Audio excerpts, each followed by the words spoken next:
자청. 이분이 쓴 첫 책이 지금 몇 주째 베스트셀러 1위를 찍고 아직도 상위권에서 내려올 생각을 안 하고 있습니다. 이분은 도대체 어떤 분이고 이 역행자라는 책에는 어떤 특별한 내용이 담겨 있는 걸까요? 자청님이 유튜브에서 첫 영상을 올리신 게 2019년. 영상을 몇 개 올리지도 않았는데 조회수 떡상, 채널 떡상. 그런데 썸네일 제목이 뭐 이런 식이었거든요. 한 달 만에 월 5천만원 순수익 내는 사업구조 만든 이야기. 뭔가 굉장히 호기심을 자극하면서도 동시에 이거 어그로 아냐? 사기꾼 아냐? 하는 생각이 드는 썸네일이었는데 근데 막상 영상을 보니까 영상이 뭔가 투박하면서도 굉장히 진정성이 있고 내용도 좋더라고요. 아무튼 자청님 유튜브에서 굉장히 핫해지시고 심지어 이분이 추천한 책들도 막 베스트셀러 순위권. 근데 이분이 진짜 제 뇌리에 박혔던 거는 이렇게 잘 나가시는 분이 갑자기 유튜브 채널을 접어버리시더라고요. 물론 이분이 이미 사업도 하시면서 돈도 많이 버시고 하는 분이었지만 아무리 그래도 그렇게 잘 나가던 채널을 확 접어버리시더라고요. 그래서 와 이분 뭐지? 라는 생각을 했던 것 같고 아마 이것 때문에 저 말고도 많은 분들에게 자청님이 뇌리에 남았을 것 같아요. 그리고서 3년 후 그러니까 올해 자청님이 갑자기 역행자라는 책으로 짜잔 돌아오셨는데 앞에서 말씀드린 것처럼 초대박이 났죠. 이 책의 전체적인 컨셉은 책 제목 그대로인데요. 우리의 심리에서 만들어지는 잘못된 판단들, 잘못된 흐름들에 역행하라는 겁니다. 예를 들면 자의식, 본능, 무의식 같은 것들이 우리로 하여금 자꾸 잘못된 판단을 하고 잘못된 행동을 하게 만드는데 거기에 그냥 휩쓸리면 안 되고 그 흐름에 맞서는 어떻게 보면 역행하는 행동들을 해야 한다는 겁니다. 자, 그래서 내용이 뭐냐? 저는 이 책의 내용을 단순하게 요약하기보다는 이 책에서 제가 정말 중요하다고 생각했던 핵심 내용 5가지를 말씀드리려고 합니다. 첫 번째, 자의식 해체. 뭐 새로운 내용은 아닙니다. 여기에 대한 유명한 책은 에고라는 적이라는 책이 이미 있죠. 자의식이라는 거는 국뽕에 취한다 라는 말이 있는 것처럼 나 자신에 취하는 거죠. 나를 굉장히 특별한 사람이라고 생각을 하는 건데 이러면 어떻게 될까요? 일단 자기의 부족함을 인정을 안 하죠. 분명히 자기가 부족한 부분이 있을 거고 거기에 대한 시그널들이 계속 자기한테 날아올 텐데도 이 자의식이 계속 튕겨내는 거죠. 계속 남 탓, 사회 탓하면서 자기 합리화를 하고 계속 주변에 잘난 사람들을 깎아내립니다. 이러면 문제는 반성이 없다는 거예요. 자기 객관화를 해야 내가 성장해야겠구나 라는 생각도 하고 실제로 부족한 점을 개선해 나갈 텐데 이게 안 되는 거죠. 그래서 요약하자면 이렇습니다. 자기 객관화를 하고 성장하려면 우선 자의식부터 해체해라. 두 번째로 얘기할 게 메타인지인데요. 이건 자의식 해체와 조금 비슷한 듯 하면서도 굉장히 중요한 내용입니다. 자의식 해체는 나에 대한 자만심, 자기애를 좀 버려라는 거에 포커스를 뒀다면 이 메타인지는 자기 객관화 능력에 좀 더 초점을 둔 개념인데요. 메타인지라는 거는 마치 제3자가 된 것처럼 자신에 대해 객관적으로 판단할 수 있는 능력이라고 정의할 수 있고요. 그러니까 이런 거죠. 머리가 나쁘고 지식이 얕은 사람일수록 자기가 뭘 모르는지 몰라서 너무 자신만만하다는 거죠.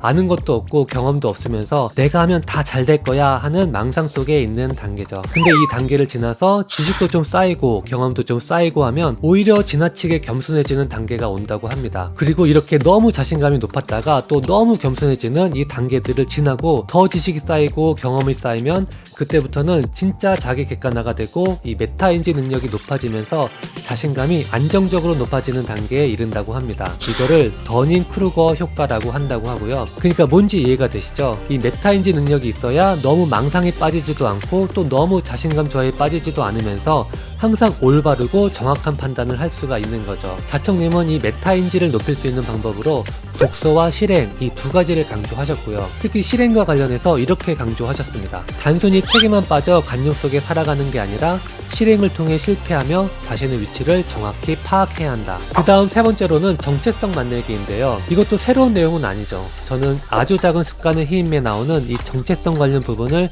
굉장히 인상 깊게 읽은 적이 있거든요. 이 책에서 정체성을 이렇게 표현하죠. 정체성은 사람을 움직이는 가장 큰 비밀이다. 정체성은 그야말로 사람을 움직이고 변화시키는 굉장히 강력한 동력이죠. 근데 이쯤에서 짚고 넘어갈 부분이 있어요. 아까는 자의식 해체하라고 하더니 이제는 정체성을 만들라고 하고 자의식하고 정체성이 뭐가 다른 거지? 하고 약간 헷갈리실 수 있는데 제가 여기서 깔끔하게 정리하고 넘어가겠습니다. 자의식하고 정체성은 기본적으로 같은 겁니다.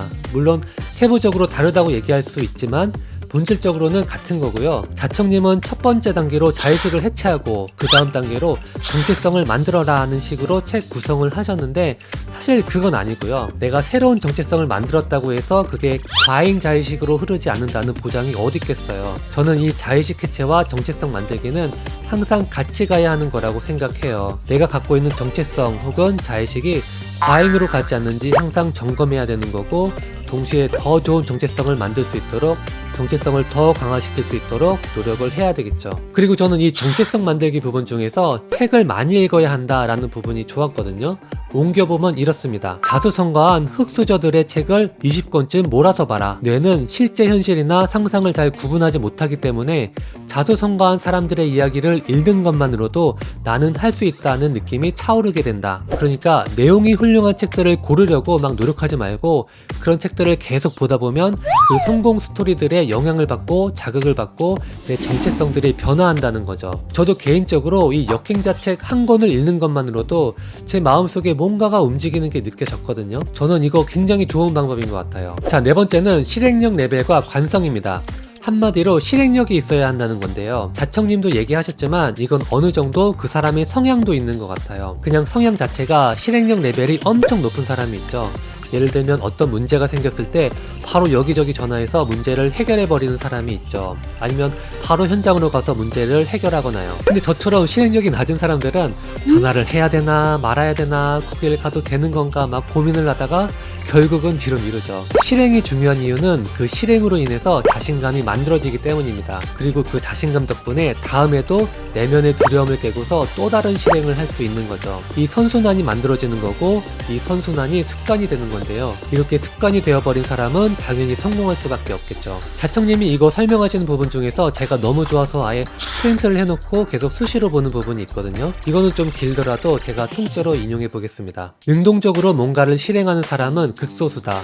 그래서 실행력이 높은 사람이 인생이라는 게임에서 쉽게 경제적 자유를 얻는다. 진정한 자유를 얻는다. 100명 중에 이 한 사람은 늘 능동적으로 움직인다. 이 사람은 시키지 않아도 무언가를 실행한다. 이 결단과 실행이 10번, 100번 반복되어 관성을 얻으면 인생이 참 쉬워진다. 한 번 추진력을 얻은 관성은 반복적인 실행을 낳는다. 당신이 아침에 일어나서 세수하러 가고 머리를 감듯 실행 자체가 습관이 된다. 자, 이제 마지막 5번째인데요. 실패와 고통 그리고 레벨업입니다. 저는 이 마지막 부분도 굉장히 중요하다고 생각하는데 사실 지금까지 말씀드린 이 5가지가 다 너무 중요하죠. 근데 그 중에서도 이 마지막 부분이 저는 굉장히 와닿았어요. 이건 한마디로 우리는 실패할 수밖에 없다는 거죠. 세계 최고의 운동선수라고 하더라도 그 선수가 처음부터 최고는 아니었겠죠. 수천 번의 패배 속에서 성장을 반복했으니까 거기까지 간 거겠죠. 우리도 성장을 하고 레벨업을 하기 위해선 지금보다 더 높은 레벨에서 경쟁을 벌여야 하고 더 높은 수준의 목표를 성취해야 하기 때문에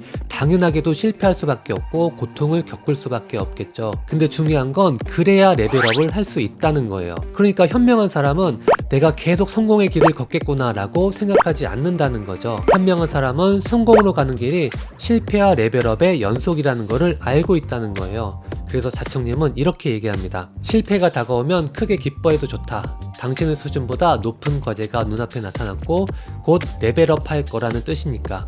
자유와 가까워졌다는 뜻이니까. 자, 몇 번 말씀드렸지만 이 책이 새로운 이야기는 아니에요. 하지만 내용 자체가 너무 좋아요. 저는 이 책의 내용하고 이 책의 구성을 보고서 진짜 자청님의 진정성을 느낄 수 있었거든요. 아, 이 사람은 진짜 누군가를 변화시키려고 하는 거구나 라는 거가 느껴졌어요. 그리고 그 내용들을 진짜 진정성 있게 그리고 설득력 있게 잘 전달하고 있는 정말 좋은 책이다 라고 말할 수 있을 것 같습니다. 뭐 멋부리는 책이 아니라 진짜 도움되는 내용들로 꽉꽉 채워진 느낌이고요. 저 사람 사기꾼이다, 아니면 마케팅이 너무 심하다, 뭐 이런 얘기들도 있는 것 같은데 저는 오히려 우리가 자청님을 이용하면 좋을 것 같거든요. 왜냐하면 이보다 더 좋은 교재가 없고 더 좋은 자극제가 없어요. 물론 배 아프죠. 사업도 많이 하시고 유튜브도 잘 되시고 뭐 책까지 베스트셀러에. 근데 그러니까 더 좋은 자극제가 되는 것 같아요. 아까 정체성 만들기 얘기할 때 책을 많이 읽으라고 했잖아요. 근데 자청님은 책도 읽고 블로그도 하시고 유튜브 채널도 지금 다시 하시니까 우리가 새로운 정체성을 만들려고 할 때 너무 좋은 교재이자 생생한 자극제가 될 것 같거든요. 자, 결론으로 들어가서 이 책 읽으면 인생 역전 가능하냐? 저는 감히 말씀드리지만 이 책 잘만 활용하면 우리 인생을 충분히 바꿔놓을 수 있는 책이다 말씀드리고 싶고요. 다만 여러분이 두 가지는 기억하셔야 돼요. 첫 번째, 이 책을 여러분 눈에 가장 잘 띄는 곳에 놓으세요. 사람은 눈에 보이는 것에 신경을 쓰게 돼 있거든요. 책상이든 식탁이든 눈에 띄는 곳에 놓고서 몇 번이든 더 읽으시고 중요한 내용들은 계속 숙지하시고 실제로 삶에 적용해야 된다는 거. 두 번째, 이 책에서 끝나는 것이 아니라 계속 뻗어나가셔야 돼요. 자청님 블로그도 한번 가보시고 영상도 한번 봐보시고, 또 중요한 게 책 뒤에 보면 자청님이 추천하시는 책들 목록이 있거든요. 그 책들 하나하나 읽으시면서 여러분에게 중요한 책들을 계속 늘려가는 거죠. 그러면서 지식도 쌓고 우리의 정체성도 만들어 나가야 합니다. 자, 오늘 영상은 여기까지입니다. 시청해주셔서 감사합니다.